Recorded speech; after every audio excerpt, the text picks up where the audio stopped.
आज ही Doubtnut app download करें। Doubtnut पर होगा अब आपके सभी मैथ्स, केमिस्ट्री, फिजिक्स और बायोलॉजी डाउट्स का सफाया। बस अपने क्वेश्चन की फोटो खींचो, उसे क्रॉप करो और तुरंत वीडियो सोल्यूशन पाओ। Download now. क्वेश्चन में बोल रहा है कि the process of evaporation of a liquid is accompanied by, हमें इन चार ऑप्शन में से सही ऑप्शन को चूज करना है। तो इस क्वेश्चन में क्या हो रहा है कि इवापोरेशन ऑफ लिक्विड हो रहा है, यानी जो लिक्विड है वो वेपर में कन्वर्ट हो रहा है। तो और हमें क्लियरली मालूम है कि अगर हम रैंडमनेस की बात करें, तो हमें क्लियरली मालूम है कि जो वेपर का रैंडमनेस होता है वो बहुत ज़्यादा होता है एज कंपेयर टू लिक्विड, क्योंकि लिक्विड में जो कॉम्पैक्टनेस है और वेपर में जो कॉम्पैक्टनेस है, वेपर की कॉम्पैक्टनेस काफ़ी कम होती है, इसलिए उसमें रैंडमनेस ऑफ एटम बहुत ज़्यादा होती है। और हमें मालूम है कि जो रैंडमनेस होती है, entropy is the measure of the degree of randomness. Entropy is the measure entropy is the major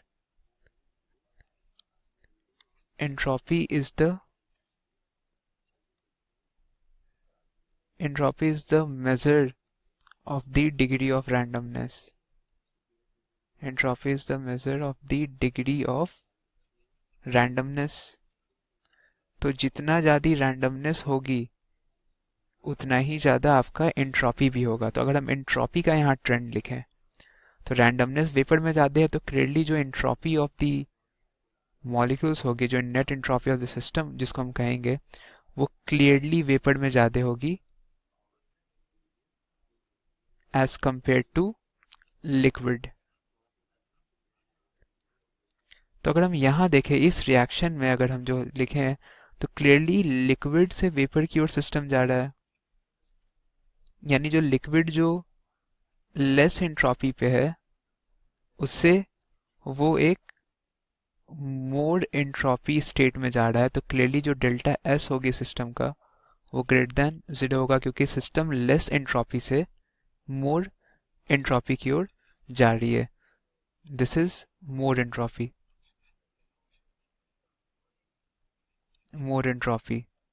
system lesser entropy से मोर एंट्रोपी की ओर जा रही है, इसलिए डेल्टा एस ग्रेटर देन 0 होगा। तो यहाँ एंट्रोपी इंक्रीज हो रही है, और हमें मालूम है जिस भी रिएक्शन में एंट्रोपी इंक्रीज होती है वो फॉरवर्ड जाता है।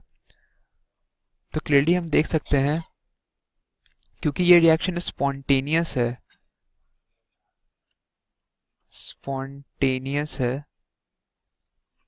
क्योंकि इसकी एंट्रोपी ग्रेटर देन 0 है, तो हमें क्लियरली मालूम है कि स्पॉन्टेनिटी की क्राइटेरिया होती है जो स्टैंडर्ड गिस्ट्री एनर्जी चेंज होता है वो आपकी लेस देन 0 होती है। तो हम क्या कह सकते हैं यहाँ से, डेल्टा एस ग्रेटर देन 0 है, इसके कारण ये स्पॉन्टेनियस होगा। और हमें मालूम है कि स्पॉन्टेनिटी की जो अदर डिफाइनिंग क्राइटेरिया होती है वो ये होती है कि इसकी गिस्ट्री एनर्जी चेंज वो लेस देन 0 होनी चाहिए। तो क्लियरली अगर हम चारों ऑप्शन देखें तो decrease in free energy, clearly delta G negative है तो डिक्रीज हो रहा है। Increase in entropy, clearly delta S greater than 0 है तो increase in entropy. No change in free energy, ये तो गलत है। और अगर हम एंथैल्पी की बात करें तो जो net heat content of the system है वो डेफिनेटली बढ़ेगा। हम यहाँ लिख सकते हैं कि net heat content of the system will definitely increase. Net heat content of the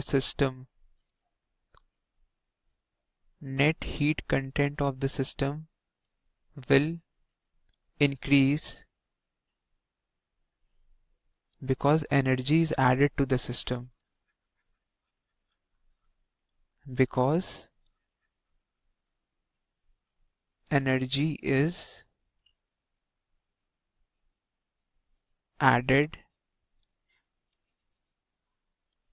to the system. हम ऐसा कह सकते हैं कि net heat content of the system जो होगा वो डेफिनेटली बढ़ेगा, क्योंकि हम एनर्जी ऐड कर रहे हैं सिस्टम में in order to do that reaction जो कि लिक्विड से वेपर में कन्वर्ट हो रहा है। तो क्लियरली लिक्विड अगर वेपर में कन्वर्ट हो रहा है हमारा, तो हम इस सिस्टम की टेम्परेचर को बढ़ाते हैं ताकि लिक्विड वेपर में कन्वर्ट होता रहे। तो क्लियरली यहाँ से हम क्लियरली देख सकते हैं कि डेल्टा एच को हम लिखते हैं एज एनसीपी डेल्टा टी, और क्योंकि हम सिस्टम का टेम्परेचर बढ़ा रहे हैं in order to move this reaction forward, तो अगर टेम्परेचर बढ़ेगा तो डेल्टा टी की वैल्यू बढ़ेगी, तो डेल्टा एच डेफिनेटली बढ़ेगा। तो हम यहाँ से कह सकते हैं कि जो नेट इंथैल्पी है सिस्टम का, जो नेट एनर्जी कंटेंट है वो डेफिनेटली बढ़ेगा, क्योंकि अगर हम सिस्टम में हीट ऐड करते हैं तो net heat content of the system बढ़ता है। तो क्लियरली ऑप्शन ए बी सही है, जो कि बोलता है इंक्रीज इन इंथैल्पी। तो इन चार ऑप्शन में clearly option A B D सही ऑप्शन है। तो ये है इस क्वेश्चन का फाइनल सॉल्यूशन।